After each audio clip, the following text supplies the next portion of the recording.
Et bonjour à tous, c'est Merop. On se retrouve aujourd'hui pour une vidéo un peu spéciale. On se retrouve pour analyser la famille de mobs, vous l'avez vu dans le titre, des licornes. Aujourd'hui, du coup, on va bien prendre le temps. Alors je vais pas mettre ça, mais plutôt ça. On va parler des licornes. On va revenir sur le kit de que ce que fait les licornes. Ça va être assez long parce que c'est une famille assez spéciale. Même si j'ai pas les mobs, ce sera pas un showcase. Ce sera vraiment plus une sorte d'encyclopédie sur les familles, de savoir qu'est-ce qu'elles font, comment les ruiner, quels sont les artefacts requis, et au global, avec un petit résumé, on va revenir du coup à chaque fois sur les compétences. Ça vous permettra, de vous préparer potentiellement, si vous les croisez en PvP, à qu'est-ce que vous devez vous attendre, mais aussi de, si vous les droppez, avoir une sorte de vue un peu extérieure de à quoi vous attendre du monstre.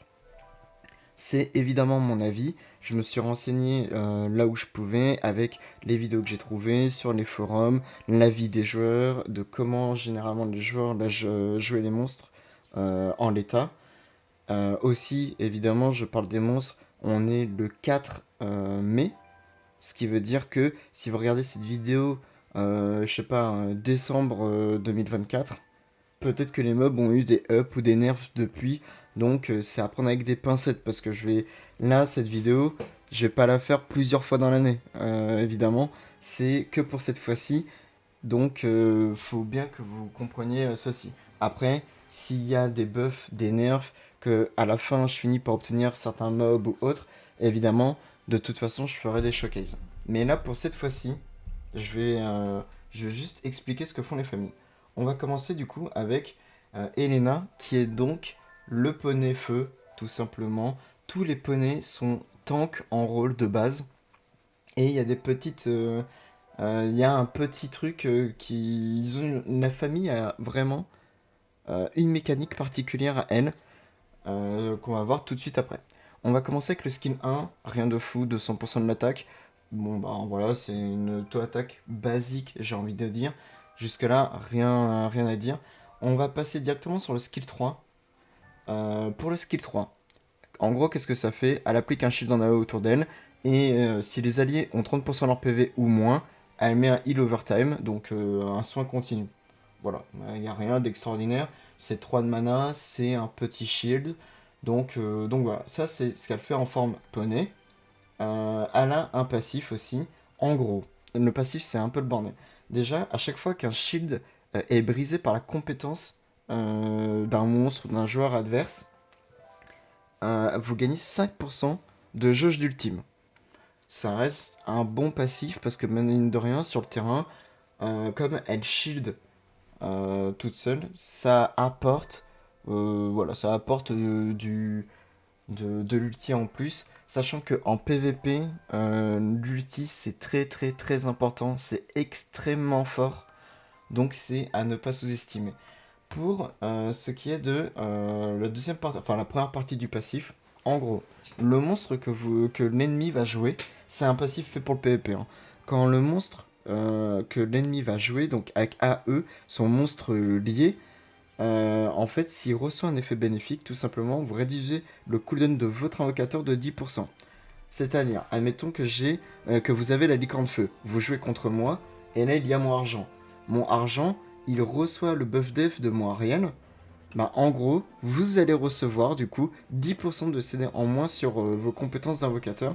Parce que argent, c'est le mob que j'ai, vous voyez, en lien là. C'est ce petit logo là.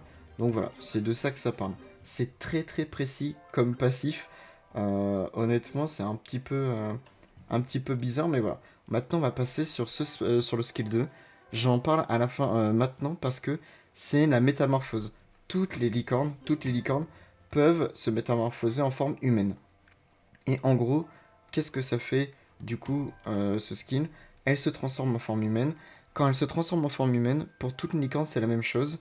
C'est dissipation d'entrave. Donc si vous êtes route, enraciné, ce que vous voulez, bref, si vous ne pouvez pas bouger, elle enlève ce debuff là. Vous perdez 50% de vos PV max que vous détruisez. Donc c'est à dire que vous n'avez plus que 50% de vos PV tout court. Et ça utilise le skin 1. On va le voir en forme humaine. Hop, on la passe en forme humaine. Et donc du coup, en skill 1, elle fait flamme vacillante. Donc dès que vous la transformez, elle utilise directement ça. Elle utilise flamme vacillante et qu'est-ce que ça fait? C'est 4 hits en mono-cible qui strip. À chaque fois que vous passez le strip, tout simplement, ça applique saignement de niveau 1 pendant 16 secondes. C'est assez basique. Je vous laisse profiter un petit peu du skin. Elle est quand même bien plus jolie comme ça que en poney, forcément. Pour l'auto-attaque, ça ne change pas. On reste sur une auto-attaque classique, 200% de l'attaque. Et pour ce qui est de son troisième skill, c'est le retour en mode poney. En gros, tout simplement, un repasse de forme humaine à poney. Donc, on récupère tout simplement le passif qui retire l'entrave pour pouvoir se redéplacer. Parce que comme vous le voyez, là, elle est passée en mode archer. C'est-à-dire que ça passe d'un tank, vous voyez là, d'un tank à un mode archer. Avec les 50% PV en moins, etc. On comprend tout de suite pourquoi. Donc là, elle récupère du coup 50% des PV qu'elle s'était détruit. Elle se les heal. Donc c'est un truc qui est très fort parce que ça vous permet de sauvegarder entre grands guillemets vos PV. Et elle utilise corne de feu. Corne de feu globalement, qu'est-ce que ça fait? Ça focus le tank. C'est un spell qui focus le tank, ça tape en PV max. Puis vous vous shieldez vous et l'allié avec le moins de PV. Voilà. Donc c'est l'avantage, c'est qu'elle charge par contre sur vraiment c'est pas un skin où juste elle focus, c'est elle charge sur la cible avec les PV avec la def la plus élevée, donc généralement le tank, et elle inflige des dégâts par rapport au lanceur. Au lanceur, donc c'est tout le temps un très très bon spell. Ça permet de mettre des bons dégâts avec le petit shield en plus. En passif, en mode humaine, elle gagne 6,7% d'attaque par rapport à la quantité de PV détruit. Donc c'est pas 50%, c'est si vous perdez 50 000, 55 000 PV, vous allez gagner 6,7% de ces 55 000. Vous allez voir que généralement les licornes va falloir les jouer avec pas mal de PV. Et augmentation des dégâts crit 120%. Alors c'est pas vous gagnez 120% de dégâts crit d'un coup, c'est vous gagnez en gros 20% de vos dégâts crit. Voilà, histoire que vous compreniez bien que c'est pas 120% brut d'un coup comme ça aurait été trop fort. Donc voilà pour le kit. En gros, pour résumer, en mode cheval, donc tout simplement, elle shield. Si vous perdez vos shields, vous gagnez en gros de l'ultime. Et quand vous vous transformez en mode humain, au moment où vous transformez, strip mono-cible avec 4 tentatives. À chaque fois que ça strip, vous pouvez tout simplement vous poser tout simplement saignement. Et vous gagnez, grâce au passif, pas mal de dégâts et de dégâts crit. Voilà, c'est assez classique. Maintenant, on va en venir sur tout simplement l'effet de livre. Donc c'est ça. Pour l'effet de livre, c'est PV flat dégâts crit. Ensuite, c'est PV flat précision des effets, ce qui est utile notamment sur le strip. Et après, c'est PV flat to crit. Vous voyez qu'il y a quand même un accès vachement DPS pour le perso. Donc voilà, pour les morceaux de livre, là je dis le livre parce que c'est l'effet de livre, mais c'est à chaque fois que vous obtenez des pièces du monstre, au fur et à mesure ça va monter. Donc voilà, maintenant pour le runage, c'est simple, vous commencez le combat forcément en mode poney, donc il vous faut des PV. Soit vous avez deux options, soit vous la jouez triple énergie avec PV%, Dev%, précision, et vous jouez autour plus du contrôle et de la tankiness, soit sinon vous partez sur un bon vieux Rajlam avec des bons sub PV, attaque % en 2, dégâts crit en 4, PV% en 6. Donc voilà, c'est moi ce que je vous recommande honnêtement pour essayer notamment de jouer sur ce skin là, la flamme vacillante. Après, voilà, c'est pas non plus. Faut pas négliger les PV. Si vous jouez en Rajlam, il faut que vous compreniez que vraiment, il vous faut des sub PV% pour pouvoir réussir à tanker un minimum. Il faut que le perso arrive quand même à front en mode cheval. Puisque quand vous repassez de humaine à cheval. Certes, vous récupérez 100% de vos PV, mais vous chargez le tank. Donc c'est-à-dire que tout de suite, vous êtes re dans l'affront. Donc attention quand même à ça. Pour ce qui est de l'artefact, moi ce que je vous conseille c'est l'artefact purification. Voilà, j'en ai vu plein jouer avec. Je vous laisse voir l'effet sur votre compte. Mais voilà, c'est son meilleur pour elle actuellement. Elle n'a pas d'artefact pour elle. Donc voilà. En gros, pour l'overview de Elena, elle a un kit sympa, mais malgré tout, malgré les runages, etc., elle n'est pas assez tanky.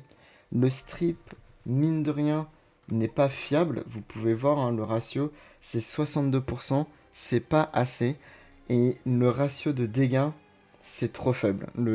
En fait, il faut lui mettre un rage lame, mais c'est pas assez. Et le perso tape vraiment, vraiment, vraiment pas assez. C'est très dommage, mais il y a largement mieux pour son rôle. C'est un monstre que si vous droppez, je ne vous conseille pas vraiment de monter parce que ben, elle n'est pas très très forte. C'est vraiment trop limité, elle fait trop de choses, mais pas assez bien. Là, par exemple, le chiffre, vous voyez, c'est que 14%, c'est trop faible. Voilà, c'est pas assez. Malheureusement pour elle, c'est un peu un non. Il y a besoin vraiment d'un up, hein. C'est pas très très fort pour le coup. Et maintenant, on va switch sur la O. Et la O, donc c'est Amelia. Pareil, on reste sur la même chose. C'est un tank. On va passer sur les informations. Hop. Le skin 1, c'est le même skin 1 pour toute la famille, mais j'y reviendrai à chaque fois quand même. On sait jamais. Le skill 2, c'est la transformation, on va voir après. Le skill 3, c'est un très très bon skill 3. C'est un excellent skill 3. En gros, ça attaque mono-cible. Dégâts en PV max, donc c'est très bon sur les tanks. Ça strip l'immunité et ça taunt. C'est que 2 de mana. Alors c'est en mono-cible, mais vous pouvez cibler tout simplement. C'est surtout pour le PvP, vous aurez compris. Mais vous pouvez cibler l'invocateur ennemi, par exemple. Enlever tout simplement l'immune qui empêche de prendre des debuffs. Donc ça sert contre certaines compos. Et après, directement taunt.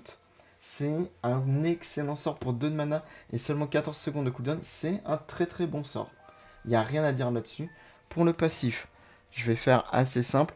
En gros, si quelqu'un sans buff def se fait hit, Amelia proc un buff def autour d'elle. Puis, si l'ennemi qui a hit le mob sans buff def reçoit... si l'ennemi qui hit le mob sans buff def, il reçoit congélation à hauteur de 20%, et chaque stack réduit les dégâts reçus d'Amelia de 7%. Donc voilà, vous allez comprendre pourquoi on parle de buff def, ça vient du skill 2. Tout simplement, Amelia se transforme, elle perd 30% de ses PV max, contrairement, on rappelle à Elena qui perdait 50%, là c'est que 30% de ses PV max, et elle utilise vague purifiante. En gros, ça heal un quart PV tout le monde, tout le monde, tous les alliés autour d'elle, et elle applique un buff def. C'est 5 de mana, donc c'est le même spell que là, vague purifiante, vous voyez, c'est 5 de mana, voilà, c'est littéralement 25% du max de vos PV, donc c'est très très bon, et surtout, c'est le buff def pendant 16 secondes, voilà, c'est un très bon skill en fait pour la transformer. Au moment où elle se transforme, ça lui donne vraiment un gros accès support. Vous voyez que du coup, elle n'est pas archère, elle est vraiment axée sur le heal et support. L'auto-attaque, ça reste la même. Et pour le skill 3, c'est tout simplement la retransformation. Donc, on reprend toujours ce même truc de dissipation d'entrave, donc tout ce qui est route, etc., pour pouvoir bouger en mode licorne, pour pouvoir aller retanker. Dissipation d'un effet néfaste en plus, donc ça on prend toujours. Rétablissement donc des PV que vous vous êtes détruits, et ça utilise froid glacial. En gros, froid glacial, tout simplement, c'est tous les ennemis qu'il y a autour de vous, ils prennent des dégâts équivalents à 22% de leur PV, enfin de vos PV max, et ça taunt pendant 11 secondes. C'est un très bon kit. Là, on est sur un meilleur kit, hein, très clairement. On va parler maintenant du passif en mode humaine de Amelia. Et pour son passif, c'est assez simple. Si c'est le monstre que vous jouez, elle cleanse un debuff. Puis, si elle est attaquée par un monstre enfin par un monstre ou un adversaire qui est taunt, grâce au skill 3 donc de la licorne, en mode licorne on rappelle, hein, donc ici, vous voyez, ici elle provoque. Donc si en mode humaine elle est attaquée par un monstre qui est provoqué, elle reçoit 30% de dégâts en moins et elle augmente les soins qu'elle se donne de 50%. Puis, en mode humaine, quand elle utilise vague purifiante, elle se donne immunité pendant 14 secondes. Alors, elle se donne immunité à tout le monde autour d'elle, hein. Donc, vague purifiante, c'est ça. C'est-à-dire que ce skin-là, en gros, il fait heal de 25% plus buff def plus immunité. Ça commence à faire beaucoup. Vous commencez à comprendre tout de suite que le perso est vraiment sympa. Donc voilà, surtout que quand elles se rentrent ensemble, froid glacial, hein, on rappelle, en gros, elles provoquent. Donc, au total, on a quand même pas mal d'effets. Je vais revenir à la fin sur tout le kit complet de comment elle se joue. Maintenant, on va analyser donc le livre. Pour le livre, le premier effet, c'est PV flat, précision d'effet. Ensuite, après, c'est PV flat, résistance aux effets. Puis, def flat et précision d'effet. Évidemment, il y a beaucoup de tankiness. C'est un tank puis support. Donc, on comprend tout de suite. Comme c'est un tank support, niveau runage, qu'est-ce qu'on lui demande? On lui demande un maximum de PV, de défense et d'énergie. Donc pour les sets, soit énergie, enfin triple énergie, soit énergie esquive, je crois que c'est prémonition en le nom, mais le set qui donne 20% d'esquive. Pour les main stats, vous voulez PV% en 2, en 4 def%, puis en 6 def% ou PV%. Pour les substats, vous voulez esquive et résistance d'effet. C'est vraiment ce que vous voulez focus parce que vous voulez qu'elle prenne le moins de hits et de contrôle possible. Et après, la masse de PV, évidemment, plus elle est tanky, mieux c'est. Donc voilà, pour l'artefact, je vous conseille fortement Protecteur, qui est un très bon artefact pour elle. Et dans la globalité, en gros, elle a un très bon kit, mais un peu contradictoire. Le taunt est très bon, mais le buff def et le buff def avec l'immunité est excellent. Mais en fait, il faut savoir que quand elles se transforment, les licornes, en fait, elles font un énorme bond en arrière. Forcément, parce qu'elles deviennent beaucoup plus squishy. Elles perdent la moitié de leur PV quasiment. Elles font un bond en arrière au moment où elles se transforment. Et du coup, le taunt, ça part un peu dans le vent parce que ben, si elle taunt, c'est bien. Si elle se fait taper, elle prend 30% de dégâts en moins. Mais d'un autre côté, elle apporte du coup les mobs qu'elle a taunt sur votre backline. C'est pas exactement ce que vous voulez sur le moment. Donc voilà, faut faire un petit peu attention à ça. Ceci dit, excellent heal. Euh, Surtout à haut niveau PVP, le mob a pas trop de difficultés à s'en sortir. Par contre, voilà, le buff def et l'immunité sont très très forts. C'est un excellent support, notamment pour les joueurs cliff, les joueurs de cliff, parce que ben, elle pose très très fréquemment l'immunité, hein. Vous avez juste à spammer ce sort pour juste obtenir un buff def et de l'immunité, ou alors du moins, sinon, à vous transformer, parce qu'en fait, si vous faites ce spell là, ben, en fait, tout simplement, c'est le moment où vous transformez. Donc, vous vous transformez, donc vous êtes en mode humain et vous déclenchez ce spell. Donc, ben, vous déclenchez automatiquement le passif qui vous donne l'immunité pendant 14 secondes. C'est vraiment un très bon mob. Il y a quand même quelque chose à faire. Donc, contrairement à sa version feu, je vous la recommande. Il y a de quoi s'amuser avec. Maintenant, on va passer à Elena, la version vent. Le poney vent, tout simplement. On va commencer, comme vous pouvez le voir, c'est un tank. Pour l'auto-attaque, on reste sur du classique. On est toujours sur 200% de l'attaque, sans effet, sans rien. Pour le skill 2, sa transformation, du coup, on va y revenir après. On va aller directement sur le skill 3. Le skill 3, shield AOE autour d'elle. Si les PV des alliés sont à 30% ou moins, ça applique un heal sur le temps. Là, pareil, c'est un petit shield. On est sur du 3 de mana, ce qui ne coûte pas très très cher. Donc voilà. Pour le passif, en mode poney, on est sur lorsqu'un membre de l'équipe, excepté le lanceur, est touché par une compétence alors qu'il est lié d'esprit. Ça veut dire que si vous avez Amelia lié à vous et que un autre de vos mobs se fait toucher, vous gagnez 5% de jauge d'ultime. c'est assez fort parce que vous pouvez prendre Amelia en lié avec vous. Donc vous la jouez en gros en manuel. Et vous laissez les autres tanks, je sais pas, vous foutez un tank qui prend le taunt. Voilà, vous le laissez prendre l'aggro. Ben, votre jauge ultime elle va monter assez vite. Et lorsqu'un bouclier d'un membre disparaît à cause de dégâts, ça réduit les effets néfastes de 5 secondes. 5 secondes, c'est pas mal, hein, parce que ça peut vite descendre, sachant que pareil, elle donne un bouclier qui n'est pas très élevé comme pour Elena, mais là, cette fois-ci, il y a ce côté un peu cycling de on retire les debuffs, des secondes au debuff, ça permet d'aller plus vite.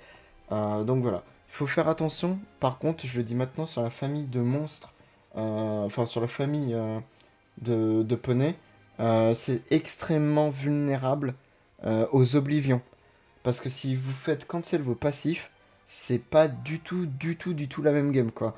Les passifs sont vraiment très importants pour la famille. Donc voilà. Maintenant pour le skill 2, c'est la transfo. Et je bois un petit coup, j'arrive. Hum.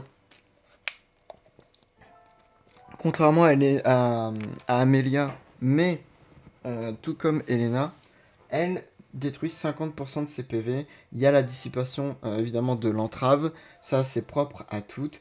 Et elle utilise blessure inévitable une fois. Et on va voir ce que ça fait. Blessure inévitable, tout simplement, c'est un excellent spell. Je vais pas vous mentir, je sais pas si c'est le meilleur spell des licornes, mais c'est très très fort. En gros, pour blessure inévitable, c'est simple. C'est double hit en zone AOE. À chaque hit, ça pose Break Death. Le deuxième hit pose soin impossible.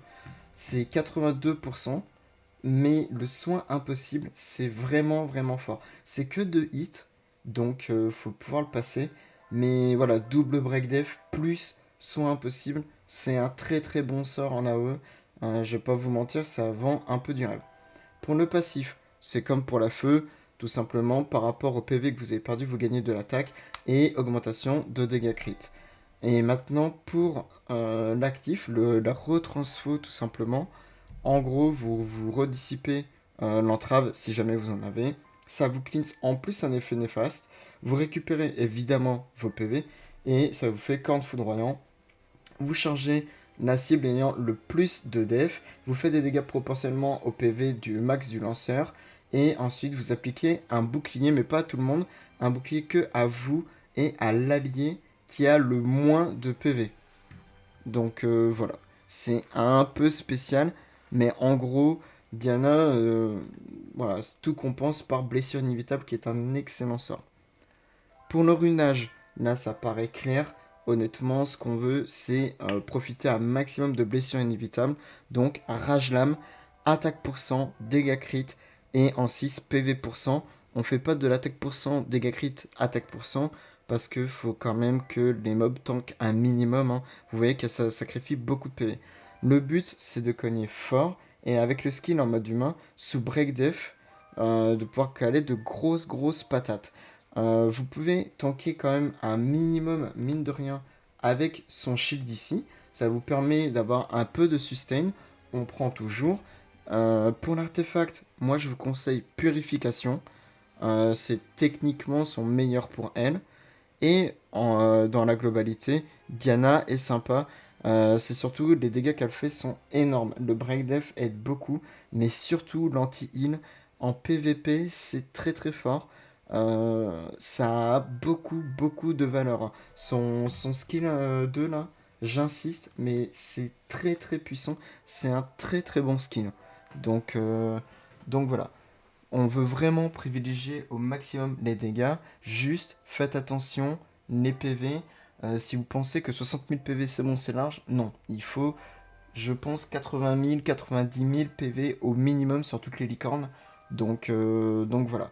Parce qu'elle a besoin de survivre. Forcément, si elle meurt, elle peut plus poser son debuff. Donc voilà, pour l'effet du livre, PV flat dégâts crit, PV flat précision des effets et PV flat to crit. Vous voyez que c'est vachement axé très DPS. Il y a de la précision des effets pour passer évidemment le break def et le soin impossible. Donc il faudra essayer d'en trouver aussi dans les runes. C'est pas évident, je vous l'accorde, Mais voilà, c'est des monstres qui ont besoin de beaucoup, beaucoup de stats. C'est pour ça que c'est un peu difficile à équilibrer et que c'est une famille qui malheureusement n'est pas très populaire. Maintenant, on va commencer à parler avec de vrais mobs. Et on va parler avec Eleanor et non pas Eleanor, la licorne light qui, dans son skill 1, gros changement, non, 200% de l'attaque, classico del Madrido. Le skill 2, c'est la transformation. On va y revenir juste après. Le skill 3, c'est le même que celui de Amelia. Donc en gros, tout simplement, attaque la cible, dégâts par rapport au PV max, ça triple immunité, ça taunt. C'est un excellent coup en mana, que 2 de coups en mana. Il y a 14 secondes de CD, c'est vraiment pas grand chose. Pour le passif, rien de très difficile. Quand un allié n'a pas le buff réduc de dégâts. euh, Alors attendez, j'ai un film. Ouais, c'est ça. Quand un allié n'a pas le buff réduction de dégâts, s'il subit une attaque, elle lui applique, tout simplement. Donc en gros, si vous avez un allié qui prend une patate alors qu'il n'a pas de réduction de dégâts, elle lui donne le buff réduction de dégâts. Puis, si un ennemi attaque Lénore, elle lui pose un saignement. Plus il y a de saignement, moins elle prend de dégâts. Donc ça, c'est un truc qui est super fort. Parce qu'en fait, elle peut front un peu gratos.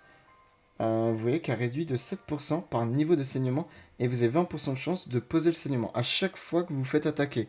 Ça peut monter très très vite, hein. Les saignements, vous pouvez très vite réduire jusqu'à 70% les dégâts. Si vous avez saignement 10, vous irez jamais jusqu'à saignement 10, mais c'est une très bonne valeur. Pour sa transformation, elle utilise tout simplement ben, son skill lumière purifiante. Et pour lumière purifiante, laissez-moi retrouver. Tac tac. C'est. Voilà, c'est juste ici. Elle perd 30% de ses PV détruits. Alors oui, vous vous dites, bah c'est sur le jeu, il est con. C'est parce que j'ai fait un mini résumé à côté. Elle perd 30% de ses PV détruits. Et elle utilise donc son skill, c'est un heal AOE plus réduction de dégâts reçus. Mais c'est autour d'elle. Donc c'est pour ça que ça colle bien avec le passif. C'est que vous pouvez toujours faire son spell. Lumière. Après, je dis ça, mais en fait, c'est vrai que c'est un peu mal foutu. Parce qu'en fait, là, elle va se transformer et le passif ne sera pas le même. Mais en gros, voilà, c'est un heal AOE avec réduction de dégâts reçus sur tout le monde autour. Par contre, elle perd comme Amelia que 30% de ses PV. Et en forme humaine, du coup, lumière donc purifiante, c'est son skin là quand elle se transforme. Le skin 1, tout simplement 200% de l'attaque, il n'y a toujours rien de fabuleux. Le passif de Mademoiselle Eleanor en humaine, c'est quand un ennemi attaque alors qu'il est taunt, ça réduit les dégâts de 30%, ça augmente les soins de 50%, ouais c'est ça. Et lors de l'utilisation du coup de lumière purifiante ou lumière purifiante ultime, donc quand vous faites son ulti tout simplement, elle se donne un buff, enfin elle donne un buff résistance crit. Voilà, c'est pas trop mal. Et en plus de ça, vous avez un cleanse de 2 debuffs. Donc en gros, en passif, quand vous faites son skill là, vous restaurez 23% des max PV. Vous donnez réduction des dégâts reçus pendant 16 secondes. Donc niveau 1. Puis, vous pouvez cleanse jusqu'à 2 effets néfastes. Et vous avez l'augmentation de résistance crit. Ouais, non, oui, je vois ce que vous voulez dire. Ouais, ça fait beaucoup. Bah ouais, c'est un mob Light and Dark, qu'est-ce que vous voulez que je vous dise? Il fallait bien s'y attendre que ça allait être beaucoup plus fort. Donc effectivement, là, on est sur tout de suite un tank slash support qui donne beaucoup, beaucoup, beaucoup de survie.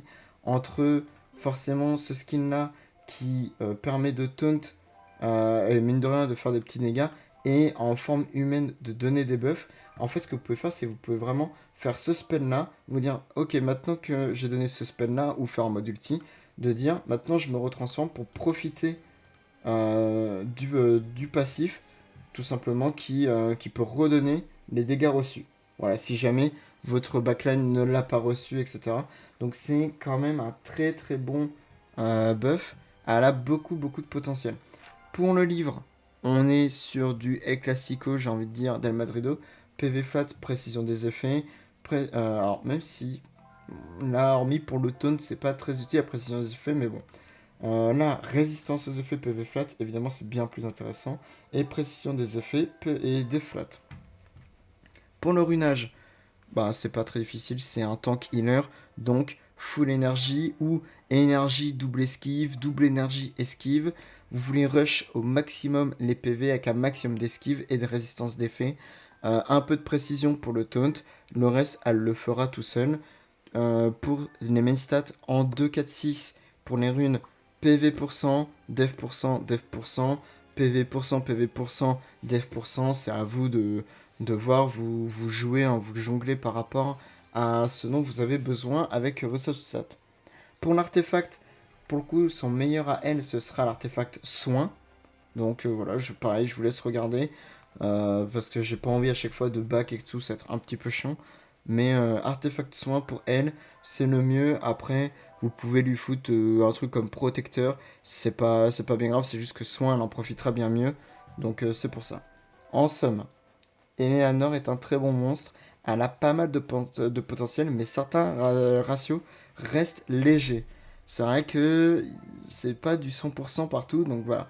Par contre, c'est une famille qui est forcément accompagne parfaitement Cliff, parce que ben, scène l'affronte, ça se buff entre eux, ça tank entre eux, ça a beaucoup de réduction. Donc voilà, elle réduit mine de rien sinon beaucoup de coup les dégâts de toute votre team, notamment grâce à ses buffs. Elle a un bon healing quand même, mais ça fait vraiment du coup bah, le taf, hein. Donc voilà, c'est une très bonne option défensive. Il y a quand même mieux, mais si vous l'avez, sachez que vous pouvez la monter, vous pouvez la jouer. Elle fera largement son job.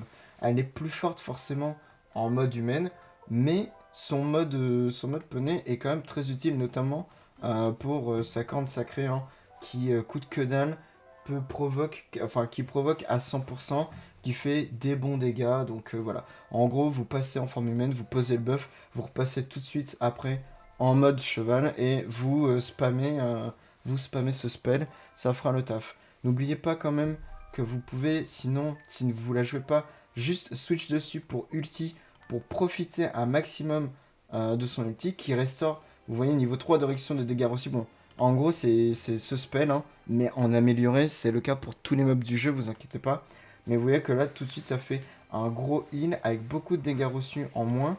Et du coup, vous appliquez toujours la résistance critique et le double cleanse qui n'est pas à négliger. Donc voilà, maintenant on va passer sur la dernière, tout simplement Alexandra, euh, qui était un jeu sur Nintendo DS à tard l'époque si vous avez plus de 25 ans. Pour Alexandra, le kit, tout simplement, le skill 1, c'est comme pour toutes, ça ne fait pas grand chose. Le skill 2, sa transformation, on va y revenir après. Le skill 3, c'est un shield. Alors, c'est un shield sur tous les alliés, sauf elle-même. C'est important de le préciser. Elle ne se shield pas elle-même. Par contre, en revanche, elle se self-heal. Et pour le shield, si les PV sont à moins de 30% sur les alliés, elle donne en plus du shield un heal continu. C'est que 3 de mana, c'est pas très cher payé honnêtement. C'est un bon spell. Bon, le shield reste toujours petit, par contre son propre heal sur elle-même est pas si dégueulasse que ça. Pour le passif, c'est simple, vous voyez, c'est tout petit. Elle renvoie tout simplement en permanence 22% des dégâts qu'elle subit tout le temps. Alors, c'est que dans les modes PVP, donc arène et combat d'occupation, donc ça compte dans les modes de jeu GVG, et après c'est pour tous les types d'arènes, mais voilà, il faut quand même le préciser. Je crois que ça marche en champ de bataille quand un invocateur vous tape, donc voilà, pas contre les monstres de champ de bataille, mais contre les autres invocateurs et monstres des invocateurs, il me semble que ça marche. Ça, c'est avec des pincettes, c'est à vérifier, mais voilà, si vous avez la réponse, n'hésitez pas. Donc 22% de réflexe damage, c'est très très bon, hein, évidemment. Honnêtement, ça peut renvoyer des grosses grosses patates. Avec son heal, elle arrive quand même mine de rien à bien tanker. Elle fait tanker toute la team, donc là niveau survie, on est quand même pas mal. Et pour le spell, quand elle se transforme, là ça pique, hein, forcément. C'est pas 30% des PV perdus, et non, c'est 50% des PV perdus. Ça fait chier, c'est comme Eleanoa et du coup Diana, donc la feu et l'avant.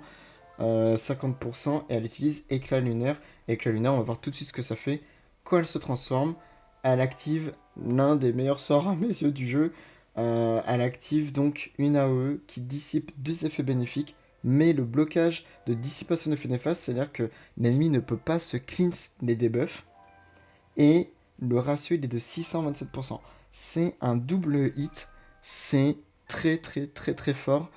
Ça strip 2 buffs AOE, blocage cleanse avec un bon hit.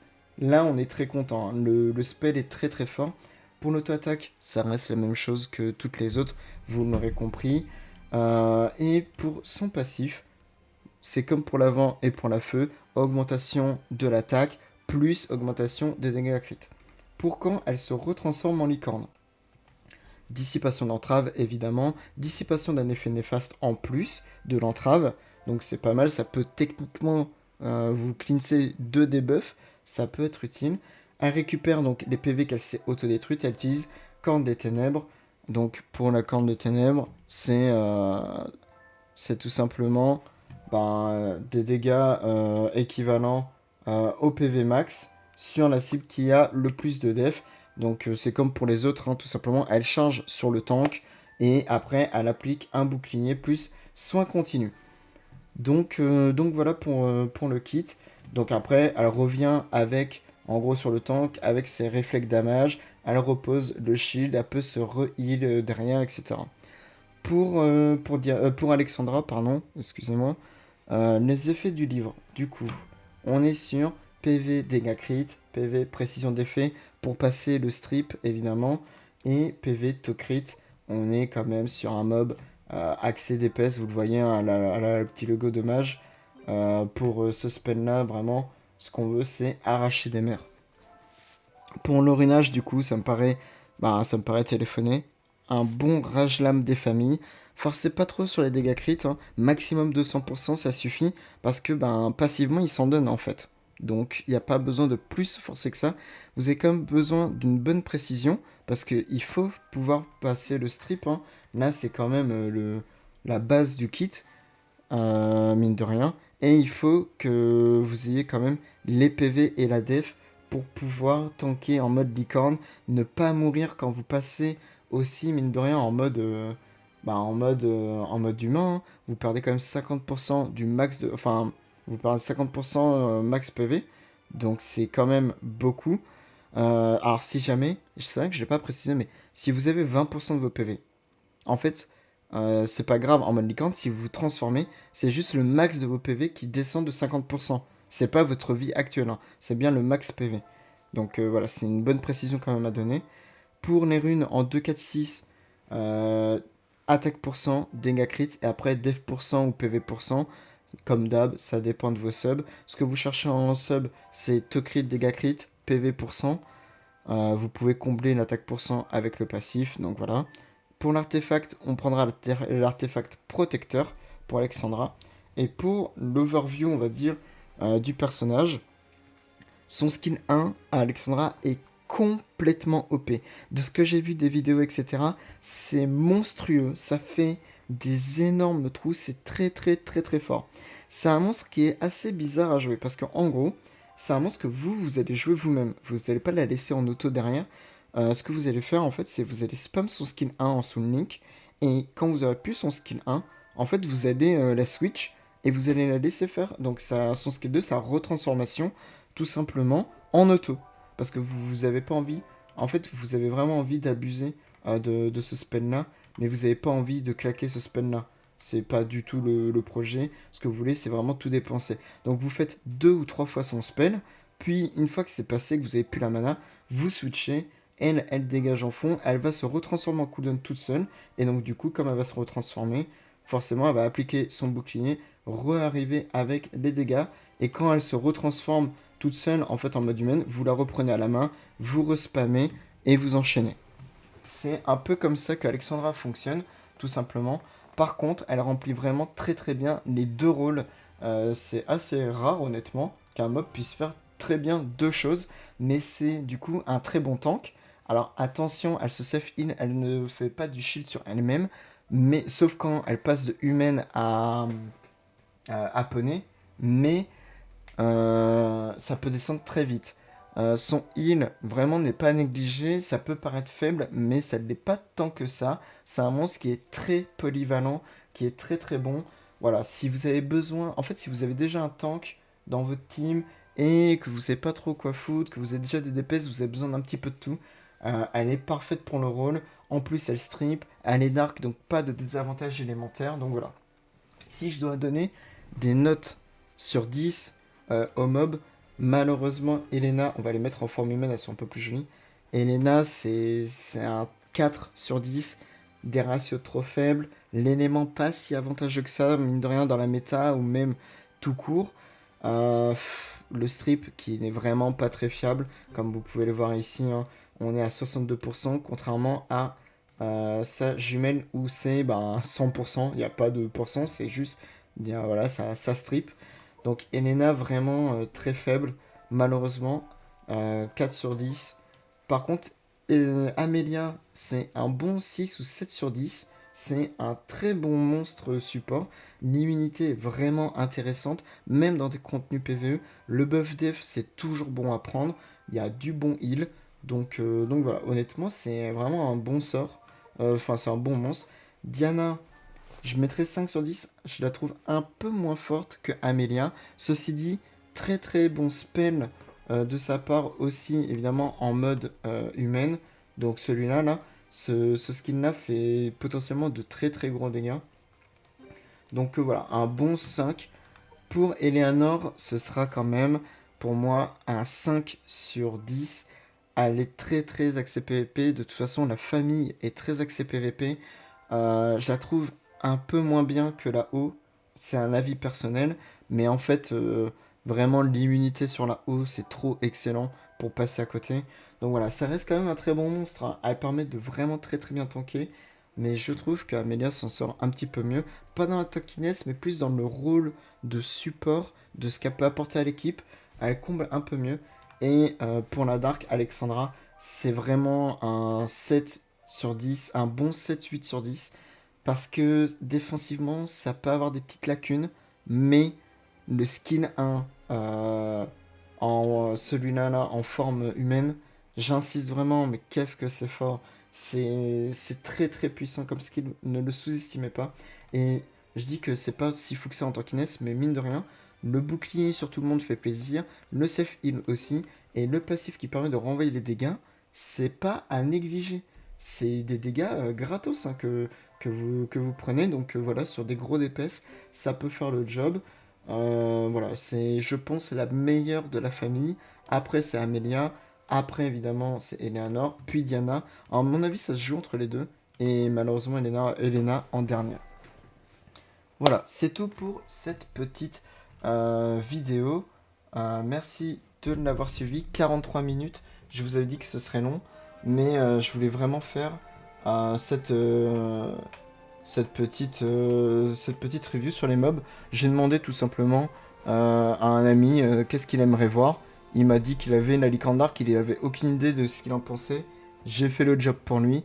Donc pour les prochains monstres, forcément, ce sera beaucoup moins... ce sera beaucoup moins long. Parce que là, il y a quand même 2 formes à expliquer par mob.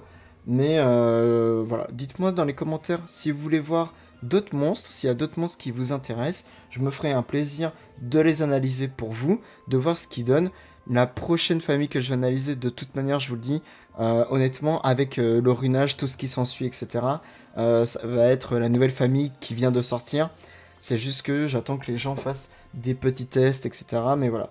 Pour les showcases, je le dis quand même maintenant, mais ça va arriver. C'est juste que j'attends vraiment que j'ai les monstres en question et surtout de trouver la bonne manière de les apporter.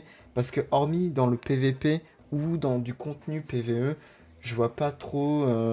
Enfin voilà, faut que je choisisse correctement les modes. Mais par exemple, quand je parlerai des archanges, je ferai pas le showcase de Ariel.